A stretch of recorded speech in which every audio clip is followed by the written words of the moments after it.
Assalamualaikum warahmatullahi wabarakatuh. Perkenalkan, nama saya Zuhrotunisa, NIM 19 14 10 183, jurusan Ekonomi Syariah, kelas E semester 6, UIN Sultan Maulana Hasanuddin Banten. Di sini saya akan memaparkan materi mengenai perencanaan kompensasi untuk memenuhi tugas ujian tengah semester pada mata kuliah Manajemen Sumber Daya Insani dengan dosen pengampu Bapak Dr. Syaiful Bahri, SAG, MM. Meningkat materi yang pertama yaitu pengertian dari kompensasi. Kompensasi merupakan pengganti atas jasa yang telah diserahkan oleh karyawan baik dalam bentuk usaha, waktu, tenaga, pikiran, prestasi, dan juga karya kepada perusahaan di mana karyawan tersebut bekerja dengan imbalan yang memadai baik dalam bentuk finansial maupun non-finansial dengan tujuan agar membuat karyawan semakin termotivasi untuk bekerja dan meningkatkan kinerja karyawan. Dalam suatu organisasi atau perusahaan, kompensasi merupakan hal yang sangat kompleks.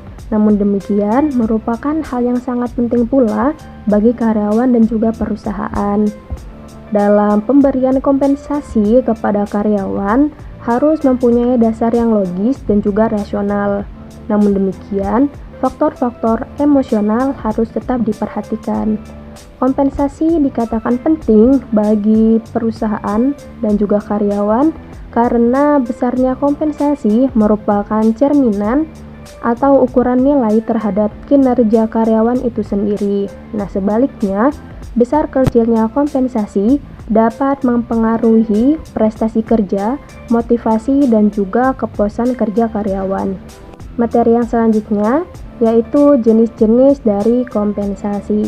Secara garis besar, kompensasi dibagi menjadi dua macam. Yang pertama, kompensasi finansial, dan yang kedua, kompensasi non-finansial. Kita bahas yang kompensasi finansial terlebih dahulu. Kompensasi finansial ini terbagi lagi menjadi dua. Yang pertama, kompensasi finansial langsung, dan yang kedua, kompensasi finansial tidak langsung. Dalam bentuk kompensasi finansial langsung, ini berupa gaji, upah, dan juga insentif, sedangkan kompensasi finansial tidak langsung, ini berupa tunjangan. Nah, sedangkan jenis dari kompensasi yang kedua, yaitu kompensasi non-finansial, yaitu merupakan suatu imbalan dalam bentuk kepuasan seseorang yang diperoleh dari pekerjaan tersebut atau dari lingkungan baik dalam segi psikologis ataupun fisik orang tersebut bekerja.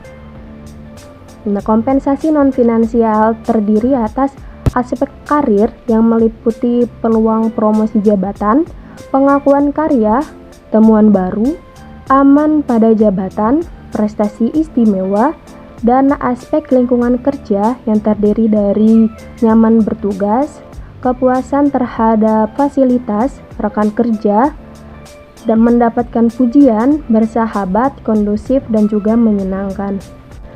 Meningkat materi selanjutnya mengenai tujuan dari kompensasi. Nah, tujuan dari kompensasi ini diantara lain, yang pertama yaitu ikatan kerjasama, yaitu agar terjalin ikatan kerjasama antara majikan dengan pegawai, di mana pegawai harus mengerjakan tugas-tugasnya dengan baik, sedangkan pengusaha atau majikan itu wajib membayar kompensasi sesuai dengan perjanjian. Yang kedua, kepuasan kerja, yaitu dengan balas jasa, pegawai akan dapat memenuhi kebutuhan-kebutuhan fisik, status sosial, dan egoistiknya sehingga ia memperoleh kepuasan kerja dari jabatannya itu. Yang ketiga, pengadaan efektif, yaitu jika program kompensasi ditetapkan cukup besar, maka pengadaan pegawai yang berkualitas untuk organisasi akan lebih mudah. Yang keempat, adanya motivasi, yaitu jika balas jasa yang diberikan memotivasi bawahannya cukup besar, manajemen akan lebih mudah memotivasi bawahannya.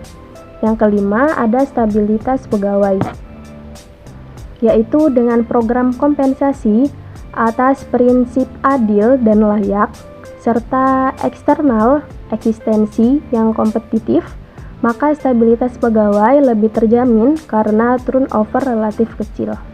Yang keenam, disiplin, yaitu pemberian balas jasa yang cukup besar, maka disiplin pegawai semakin baik, mereka akan menyadari serta mentaati peraturan yang berlaku. Yang ketujuh, yaitu pengaruh serikat buruh, yakni dengan kompensasi yang baik, maka pengaruh serikat buruh dapat dihindarkan dan karyawan akan berkonsentrasi pada pekerjaannya. Dan yang terakhir, pengaruh pemerintah, yaitu jika kompensasi sesuai dengan undang-undang yang berlaku, maka intervensi pemerintah dapat dihindarkan. Materi yang selanjutnya yaitu faktor-faktor yang mempengaruhi besaran kompensasi.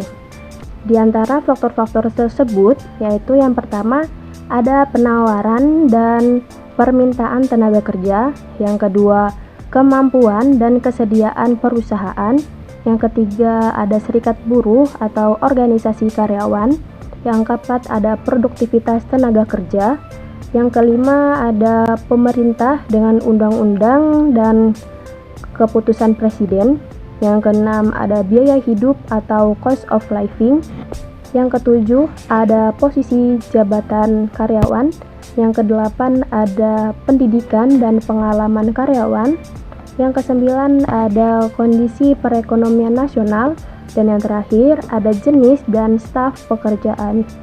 Mungkin cukup sekian yang dapat saya sampaikan, kurang dan lebihnya mohon maaf. Semoga materi ini dapat bermanfaat. Wassalamualaikum warahmatullahi wabarakatuh.